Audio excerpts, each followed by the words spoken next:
के ऐतिहासिक शहर कटक में पिछले कुछ दिनों से सांप्रदायिक तनाव का माहौल गहराता जा रहा है।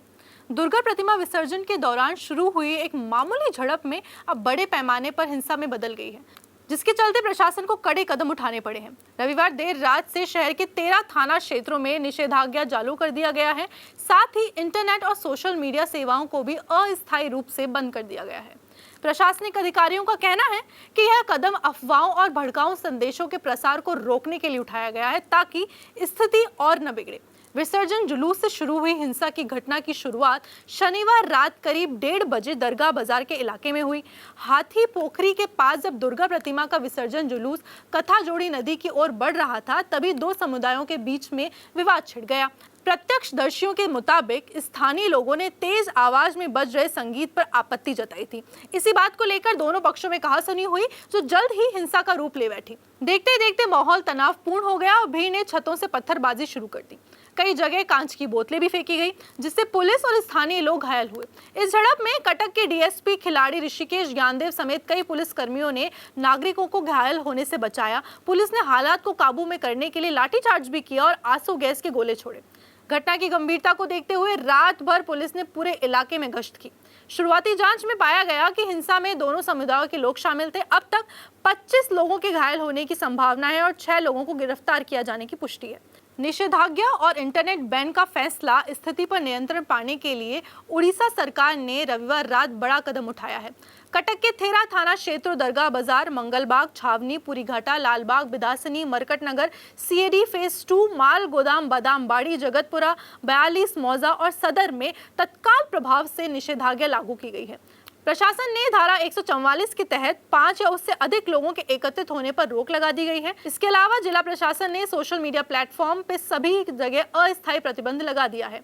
अधिसूचना में कहा गया है कि यह आदेश सोमवार शाम 7 बजे तक प्रभावी रहेगा। यह कदम इसलिए उठाया गया है ताकि कोई भी व्यक्ति झूठी, भड़काऊ, अफवाह फैलाने वाली पोस्ट साझा न करे। प्रशासन को आशंका थी कि सोशल मीडिया का गलत उपयोग कर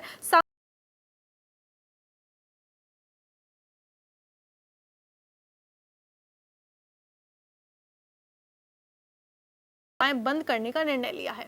अधिकारियों ने नागरिकों से अपील की है कि वे अफवाहों पर ध्यान न दें, किसी भी तरह के विवाद में न पड़ें। पुलिस ने चेतावनी दी है कि अफवाह फैलाने वाले और शांति भंग करने वालों की कोशिश करने वालों के खिलाफ सख्त से सख्त कानूनी कार्यवाही की जाएगी। हिंसा के बाद शहर में सन्नाटा पसरा हुआ है और डर का माहौल है। कटक के जिन इलाकों में हिंसा हुई, वहां पर अब सन्नाटा पसरा हुआ है। सड़कों पर पुलिस और अधिकारी सैनिकों के बल के जवान तैनात हैं। कई जगह ड्रोन कैमरे और सीसीटीवी फुटेज के जरिए निगरानी रखी जा रही है। दरगाह बाजार, लालबाग, पुरीघाट जैसे क्षेत्रों में पुलिस ने फ्लैग मार्च निकाला ताकि लोगों में सुरक्षा का भरोसा और बरकरार रहे। शहर के प्रमुख बाजार बादामबाड़ी और बिदासनी में सभी दुकानें बंद हैं। लोग घरों से निकलने से डर रहे हैं। स्थानीय निवासी कहते हैं कि कटक में इस तरह की स्थिति दशकों के बाद देखने को मिली है। एक दुकानदार ने तो ये भी बताया कि हमने कटक में हिंदू मुस्लिम भाईचारा हमेशा से देखा है, लेकिन अब माहौल बहुत खराब हो गया है। लोग डरे हुए हैं। हिंदू संगठनों और विरोध के कटक बंद का आह्वान घटना के विरोध में कई सारे हिंदू संगठनों ने कड़ा रुख अपनाया है। विश्व हिंदू परिषद और भारतीय जनता पार्टी ने सोमवार को कटक बंद का आह्वान किया है। रविवार को बजर काटक बाड़ी रोड और विहिप और भाजपा की ओर से एक विशाल रैली निकाली गई, जिसमें करीब 10,000 लोग शामिल हुए। इस रैली का नेतृत्व कटक के भाजपा उम्मीदवार नयन मोहित ने किया। रैली में शामिल लोगों ने प्रशासन पर कार्यवाही और लापरवाही का आरोप लगाया और मांग भी की है कि हिंसा में शामिल लोगों को तुरंत गिरफ्तार किया जाए।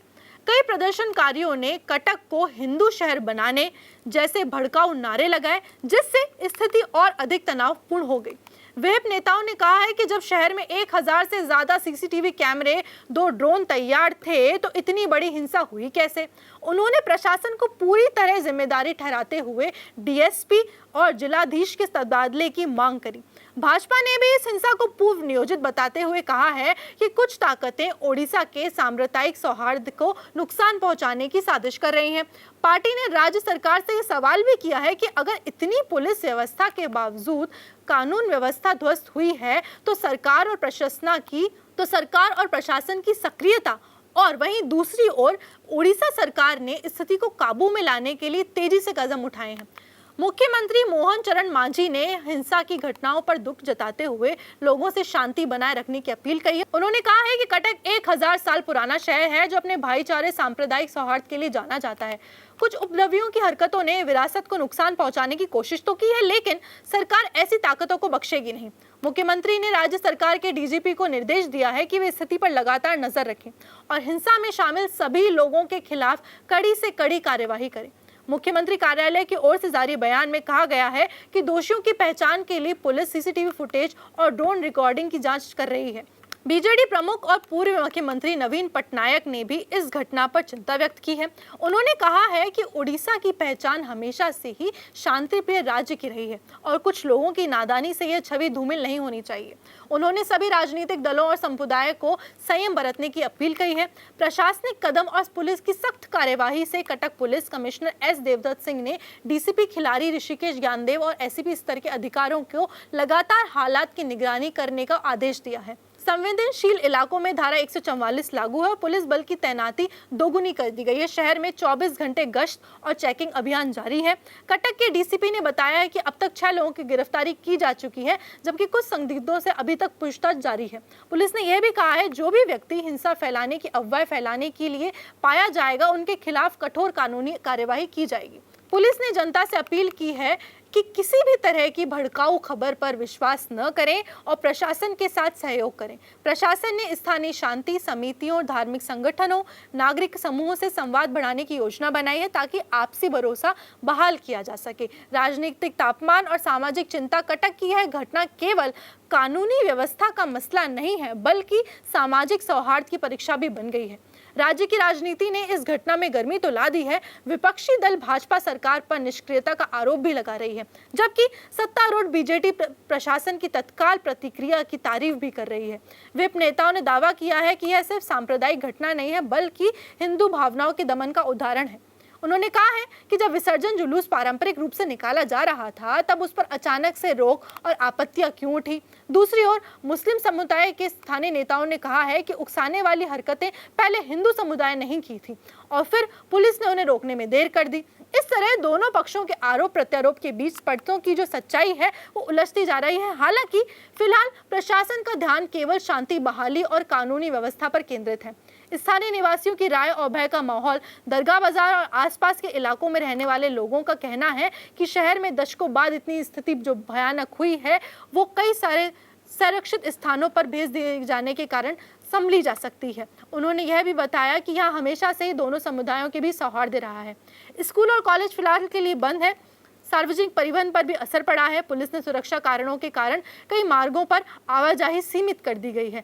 मुख्यमंत्री की अपील और शांति का संदेश कई सारे लोगों तक पहुंचाया जा रहा है। एक बार फिर राज्य सरकार ने अपील करी है कि अफवाहों पर ध्यान न दें और प्रशासन का सहयोग करें। मुख्यमंत्री ने यह भी निर्देश दिया है कि हिंसा में घायल लोगों के इलाज की पूरी जिम्मेदारी राज्य सरकार उठाएगी। उन्होंने घायल के परिवारों से मुलाकात करने के लिए अधिकारियों को भी भेजा है और मुआवजे की घोषणा भी की है। निष्कर्ष सिर्फ इतना है कि मुद्दा तो गर्म है, लेकिन उम्मीद ठंडी नहीं हुई है। कटक में इस समय शांति की अपीलें और पुलिस की गश्त दोनों साथ साथ चल रही हैं। एक और जहां सरकार और प्रशासन हालात सामान्य करने के लिए कोशिशों में जुटी हुई है, वहीं दूसरी ओर समाज में डर और असुरक्षा की भावना गहराई तक पहुंच चुकी है। यह घटना सिर्फ एक शहर की नहीं है, बल्कि उस नाजुक ताने बाने की याद दिलाती है जिस पर भारत की सामाजिकता एकता टिकी हुई है।